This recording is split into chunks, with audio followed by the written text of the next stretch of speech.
ဇလန်းလေးကတော့ကားဝက်ရှော့အသေးလေးတစ်ခုမှာနေ့စဉ်ရုန်းကန်လှုပ်ရှားနေရတဲ့ဂျော်နီဆိုတဲ့စက်ပြင်ဆရာလူငယ်လေးတစ်ယောက်နဲ့စတင်ထားပါတယ်။တရက်မှာတော့သူ့ရဲ့ရည်စားဖြစ်သူဘက်ကသူ့စီလာပြီးဂျော်နီတစ်ယောက်ရင်တထိတ်ထိတ်နဲ့ကြောက်နေခဲ့တဲ့သတင်းဆိုးကိုလာပြောပါတော့တယ်ဘက်ကငါနင့်ကိုလမ်းခွဲချင်တယ်လို့ပြောလိုက်တာပါသူမကတသက်လုံးလက်တွဲသွားနိုင်မဲ့အာမခံချက်မျိုးပေးနိုင်တဲ့သူကိုလိုချင်နေတာဖြစ်ပြီးဂျော်နီကတော့အိမ်အောင်ရေးအကြောင်းပြောရင်အမြဲတမ်းရှောင်ဖဲလုပ်လို့ရှိပါတယ်အမှန်တော့ဂျော်နီကအိမ်အောင်ပြရမှာကိုတကယ်ကြောက်နေတာပါသူကအဖေမရှိပဲကြီးပြင်းလာရတာဖြစ်ပြီးသူ့အဖေကသူ့နဲ့သူ့အမေကိုတမင်တကာပြစ်သွားခဲ့တာလို့အမြဲတွေးပြီးခံစားခဲ့ရလို့ပါပဲဒီကြောက်စိတ်ကသူ့စိတ်ထဲမှာဆွဲထင်နေပြီးကိုပိုင်မိသားစုတစ်ခုထူထောင်ဖို့ကိုနောက်တွန့်စေခဲ့တာဖြစ်ပါတယ်ဒါပေမဲ့ဘက်ကတော့စောင့်ရလွန်လို့စိတ်ကုန်သွားပါပြီဒါကြောင့်လမ်းခွဲရတဲ့အပြစ်အလုံးကိုဂျော်နီအပေါ်မှာပဲပုံချလိုက်ပါတော့တယ်တကယ်တော့စိတ်ထဲမှာတော့ဂျော်နီဟာဘဝမှာတိုးတက်မဲ့သူမဟုတ်ပဲတသက်လုံးမွဲတွေနဲ့တည်သွားလိမ့်မယ်လို့တွေးပြီးထွက်သွားတာပါ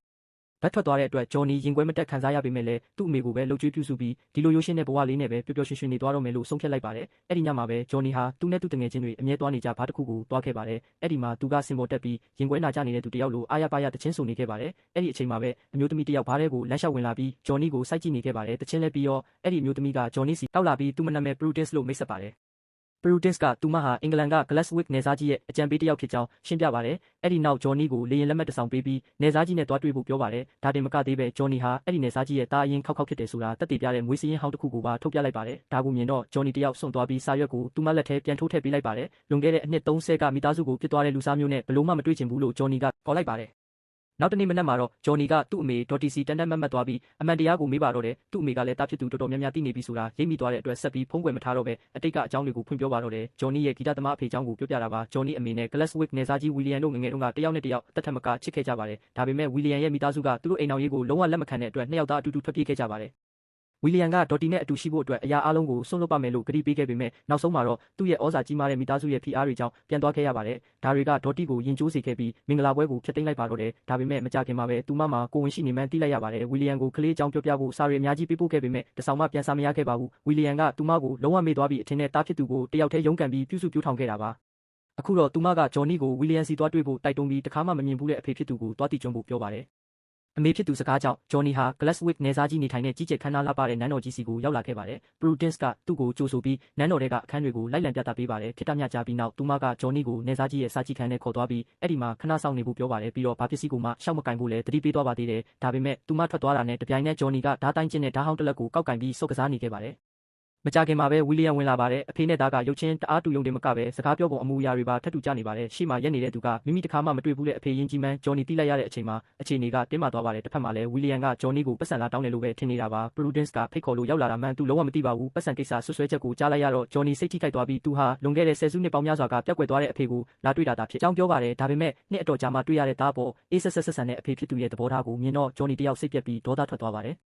ဂျော်နီမထွက်သွားခင်မှာဝီလီယံကဒေါ်တီအကြောင်းမေးပါတယ်အဲ့ဒီအခါဂျော်နီကကျွန်တော်အမေကအဆိုတော်ဖြစ်ချင်ခဲ့တာခင်ဗျားကိုလည်းပြောခုမှာပေါ့ဒါပေမဲ့ကျွန်တော်ကိုမွေးမြူခဲ့ရလို့သူမရည်မှန်းချက်တွေမအောင်မြင်ခဲ့ဘူးအခွင့်အရေးကိုထိုင်ဆောင်မနေနိုင်ပဲတာမန်လုပ်တွေပဲလုပ်ခဲ့ရတယ်လို့ပြောပြီးဒေါသတကြီးနဲ့ထွက်သွားပါတယ် Prudence ကသူ့ကိုလိုက်တာပြီးမင်းကတော်ဝင်မိသားစုရဲ့သားရင်နဲ့အဖေရဲ့တူးရဲသောအမွေခံလေးနောက်တစ်ချိန်မှာ Glaswick နယ်စားကြီးဖြစ်လာရမယ့်သူပဲလို့တတိပေးပါဒါပေမဲ့ဂျော်နီကငါဒီလူအနားမှာလုံးဝမနေချင်ဘူးလို့ပြောတော့ Prudence ကအေးလေဒါဆိုနင်ဘယ်ကိုသွားမှာလဲလို့မေးပါတယ်ဂျော်နီကစိတ်တူတူနဲ့ဟိုတယ်တစ်ခုမှာပဲတေးလိုက်မယ်ဘာရေးလဲလို့ပြန်အောင်ခဲ့ပါတယ်ထွက်သွားမှာဂျော်နီကကိုတောင်ထဲမှာရက်ထားတဲ့ကားဟောင်းကြီးတစ်စီးကိုတတိပြုမိသွားပါတယ်သူကအဲ့ဒီကားကိုသဘောကျသွားပေမဲ့ကားပေါ်မှာဖုန်းတွေအထက်လိုက်ပေးပွားနေတာကြောင့်ကားဆေးဖို့လိုနေပြီးဆိုပြီးမှန်ပေါ်မှာစာရေးသွားခဲ့ပါတယ်အဲ့ဒီနောက်သူကအနီးနားကဘားတစ်ခုကိုသွားပြီးဘားပိုင်ရှင်အတွက်အလုံးမလုံးတော့တဲ့ music park လေးကိုပြင်ပေးနေခဲ့ပါတယ်သူထွက်သွားတာမကြသေးပေမဲ့ Prudence ကအဲ့ဒီဘားထိလိုက်ရှာတွေ့သွားပါတယ်သူမကဝီလီယံကဂျော်နီကိုနန်းတော်ထဲမှာတပတ်ပြည့်နေစေချင်တယ်လို့ပြောပါတယ်ဒါပေမဲ့ဂျော်နီကလုံးဝညင်းဆိုတဲ့အတွက် Prudence ကအလောင်းစားတစ်ခုကမ်းလှမ်းပါတယ်ငါတို့ဒေါ်ကစ်ကိန်းကစားကြဆိုငါနိုင်ရင်နေနန်းတော်ကိုပြန်လိုက်ခဲ့ပြီးအဲ့ဒီမှာနေရမယ်နေနိုင်ရင်တော့အမေရိကကိုပြန်ချင်းပြန်နေခိုင်းတာမှန်သမျှငါလုပ်ပေးမယ်လို့ပြောပါတယ်ဂျော်နီကလည်းဒီမင်းကလေးကိုအေးဆေးနိုင်ပါတယ်ဆိုပြီးသဘောတူလိုက်ပေမဲ့ Prudence ကတကယ်တော့ professional ဒေါ်ကစ်ကစားသမားဖြစ်နေတာကြောင့်ဂျော်နီအလွယ်တကူပဲရှုံးသွားခဲ့ပါတယ်ကတိအတိုင်းဂျော်နီနန်းတော်ကိုပြန်လိုက်ခဲ့ရပါတယ်ဂျော်နီကိုအခန်းထဲပို့ပေးပြီးနောက် Prudence ကအဲ့ခန်းမှာထိုင်ရင်းဂျော်နီရဲ့ social media post တွေကိုလိုက်ကြည့်နေခဲ့ပါတယ်အဲ့ဒီအချိန်မှာအိမ်ဖော်မလေးအန်နီဝင်လာပြီးဂျော်နီနဲ့သူ့အမေပုံကိုကြည့်ပြီးပြုံးနေတဲ့ Prudence ကိုပါလဲသူ့ကိုသဘောကျနေတာလားလို့စနှောက်ပါတယ် Prudence ကတော့မဟုတ်ပါဘူးဆိုပြီးချက်ချင်းညင်းလိုက်ပါတယ်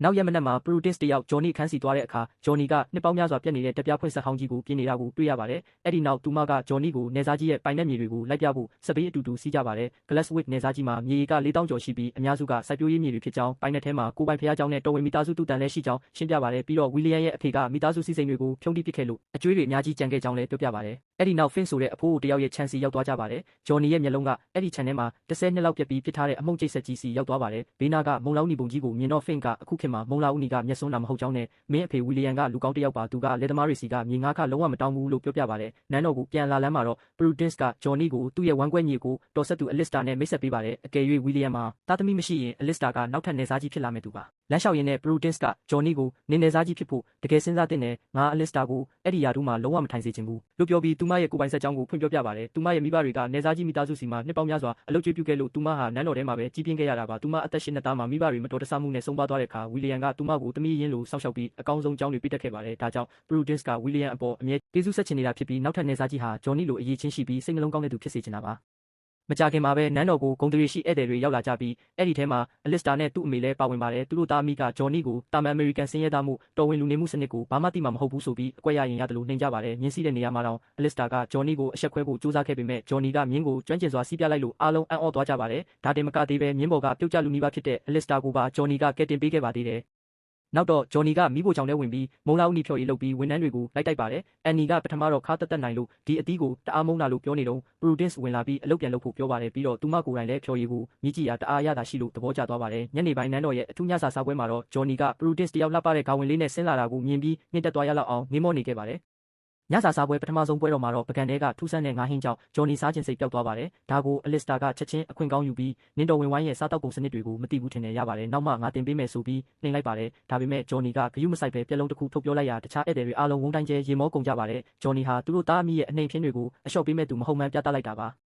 ဒါကိုကြားတော့ Alistair နဲ့သူ့အမေဒေါသပေါက်ကွဲပြီးဝီလီယံကိုတီးတန့်သွားပြောပေမဲ့ဝီလီယံကသူ့ဆုံးဖြတ်ချက်ကိုပဲခိုင်ခိုင်မာမာရပ်တည်ခဲ့ပါတယ်။တစ်ဖက်မှာလည်းဂျော်နီနဲ့ Prudence တို့ကတငယ်ချင်းတွေနဲ့အတူဘာမှအောင်ပွဲခံကြပါတယ်။အဲ့ဒီညကဂျော်နီအိတ်မပျော်တာကြောင့်ကိုတောင်ထဲဆင်းပြီးကားဟောင်းကြီးကိုသွားပြင်နေခဲ့ပါတယ်။မကြာခင်မှာဝီလီယံရောက်လာပြီးမင်းဘာလို့နေစားကြီးဖြစ်ချင်တာလဲလို့မေးတယ်လို့ငါနေစားကြီးစဖြစ်တုန်းကလည်းဘာလို့ရမှန်းမသိခဲ့ပါဘူးလို့ရိုးရိုးသားသားဝန်ခံပါတယ်။ဒီလိုနဲ့တားဖနှစ်ယောက်ကားတူပြင်ရင်တယောက်ကိုတယောက်ပို့ပြီးနားလည်လာကြပါတယ်။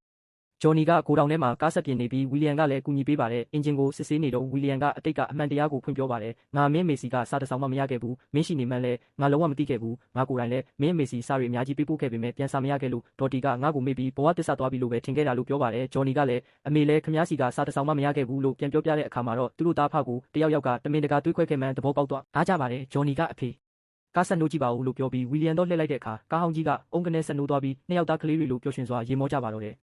တစ်ဖက်မှာတော့ကောက်ကျစ်တဲ့ Alistair ကဝီလီယံရဲ့စာကြည့်ခန်းထဲခိုးဝင်ပြီးဂျော်နီရဲ့မွေးစည်းရင်းကိုရှာဖွေတွေ့ရှိသွားကအကွက်တစ်တစ်ခုကြံစီပါတော့တယ်။နောက်ရက်မှာဂျော်နီကအသစ်ဆက်ဆက်လိုတောက်ပသွားတဲ့ကားကြီးနဲ့ဝီလီယံကိုတင်ပြီးရှောက်မောင်းပါတယ်။ Prudence နဲ့ Butler တို့ကဒါကိုကြည့်ပြီးတားဖနှစ်ယောက်ရင်းနှီးသွားလို့ဝမ်းသာနေကြပါတယ်။ပြီးတော့ခြံထဲကိုသွားကြပြီးဂျော်နီက10 နှစ်ကျော်ပြက်နေတဲ့အမှုန့်ကျိတ်ဆက်ကြီးကိုပြင်ပေးလိုက်တာကြောင့်လက်သမားတွေကမုံလာဦးနီဖြော်ရည်တွေအမြောက်များထုတ်လုပ်ပြီးဝင်ငွေတွေအများကြီးရနေကြပါပြီ။ဝီလီယံကဒါကိုမြင်ပြီးအားလုံးကိုနန်းတော်ကပွဲကိုလာဖို့ဖိတ်ခေါ်လိုက်ပါတယ်။ဒါပေမဲ့နန်းတော်ကိုပြန်ရောက်တဲ့အခါ Alistair နဲ့သူ့မိကစောင့်နေပြီးဘုံကျဲလိုက်ပါတော့တယ်။သူတို့ကဂျော်နီဟာဝီလီယံနဲ့ဒေါ်တီတို့ရဲ့မင်္ဂလာပွဲပဲဖြတ်ပြီးမှမွေးဖွားလာတာဖြစ်လို့ဥပဒေအရတရားမဝင်သောသားဖြစ်ပြီးနေစားကြီးရာတို့ကိုဆက်ခံခွင့်မရှိကြောင်းတပ်တွေနဲ့တကွာထုတ်ပြလိုက်ပါတယ်။ဒါကဝီလီယံနဲ့ဂျော်နီကိုစွန့်သွားစေပါတယ်။ဒါပေမဲ့ဂျော်နီကတော့သူ့အဖေကိုတီးခွင့်ရလိုက်ရုံနဲ့တင်ကျင်းနေပြီဖြစ်လို့နန်းတော်ကနေထွက်ခွာဖို့ဆုံးဖြတ်လိုက်ပါတယ်။ Prudence ကဘလောက်ပဲတားတာသူကဒီနေရာနဲ့မထိုက်တန်ပါဘူးဆိုပြီးထွက်သွားခဲ့ပါတယ်။